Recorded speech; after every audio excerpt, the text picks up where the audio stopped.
அனைவருக்கும் வணக்கம். இன்னைக்கு நாம பார்க்க போற வீடியோ என்ன பார்த்தீங்கன்னா, தை வெள்ளிக்கிழமை குங்கும அர்ச்சனை பற்றி தான் பார்க்க போகிறோம். எங்கள் வீட்டில் சுபகாரிய தடை இருக்கிறது. வீட்டில் எப்போதுமே கடன் பிரச்சனை, வீட்டு பெரியவர்களுக்கும் மற்றவர்களுக்கும் சொந்த பந்தங்களுக்கும் எப்போதுமே சண்டை சச்சரவு, உடல் ஆரோக்கிய நலனில் பிரச்சனை, குடும்பத்தில் சந்தோஷமே இல்லை என்று யாரெல்லாம் நினைக்கிறீர்களோ, நாளை வரக்கூடிய தை வெள்ளிக்கிழமை கட்டாயம் இந்த குங்கும அர்ச்சனையை வீட்டில் செய்துவிடுங்கள். உங்களை பிடித்த பீடை தரித்திரம் எல்லாம் நாளைய தினத்தோடு உங்களை விட்டு விலகும். ஒரு சில ஊர்களில் ஒரு சில கோவில்களில் தை வெள்ளிக்கிழமை விளக்கு பூஜை செய்யப்படும். ஒவ்வொரு வீட்டிலிருந்தும் குத்து விளக்கை கொண்டு வந்து அதை வாழை இலையில் வைத்து 108 மந்திரத்தை குருக்கள் சொல்ல சொல்ல நாம் அந்த விளக்கிற்கு குங்கும அர்ச்சனை செய்யலாம். இப்படி ஒரு வழக்கம் உங்கள் வீட்டு பக்கத்தில் ஏதேனும் கோவிலில் இருந்தால் அந்த விளக்கு பூஜையில் நீங்கள் கட்டாயம் கலந்து கொள்ளுங்கள்.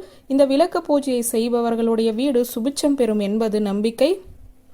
அடுத்தபடியாக தை வெள்ளிக்கிழமையில் வீட்டில் செய்ய வேண்டிய ஒரு எளிமையான குங்கும அர்ச்சனை உள்ளது.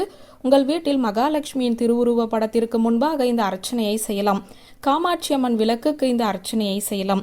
சில பேர் வீடுகளில் கலசம் நிறுத்தி அந்த கலசத்தை மகாலட்சுமி போல அலங்காரம் செய்து அதற்கு குங்கும அர்ச்சனை செய்வார்கள்.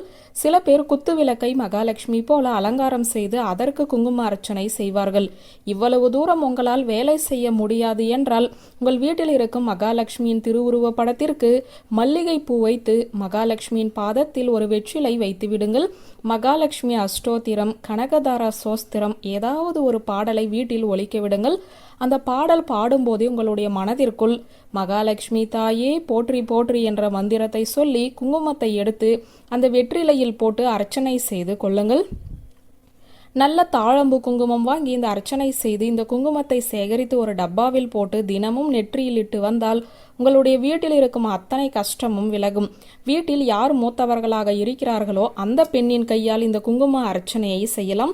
குடும்ப தலைவிகள் இந்த குங்கும அர்ச்சனையை செய்யலாம். உங்கள் வீட்டு பெண் குழந்தைகளையுமே இந்த குங்கும அர்ச்சனையை செய்ய சொல்லலாம்.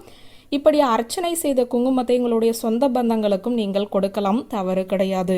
குங்குமத்தை பெண்களுக்கு கொடுக்கும்போது வீட்டில் லட்சுமி கடாட்சம் பெருகச் செய்யும். வாய்ப்பு உள்ளவர்கள் நாளை வரக்கூடிய தை வெள்ளிக்கிழமையில் இந்த வழிபாட்டை மேற்கொள்ளுங்கள். நாளைய தினம் வாய்ப்பு இல்லாதவர்கள் அடுத்தடுத்து வரக்கூடிய ஏதாவது ஒரு தை வெள்ளிக்கிழமை இந்த அர்ச்சனையை உங்களுடைய வீட்டில் செய்து விடுங்கள். நிச்சயம் அத்தனை கஷ்டங்களும் வீட்டிலிருந்து விலகும் என்ற தகவலை கூறி இந்த வீடியோவை நிறைவு செய்கிறேன். நன்றி, வணக்கம்.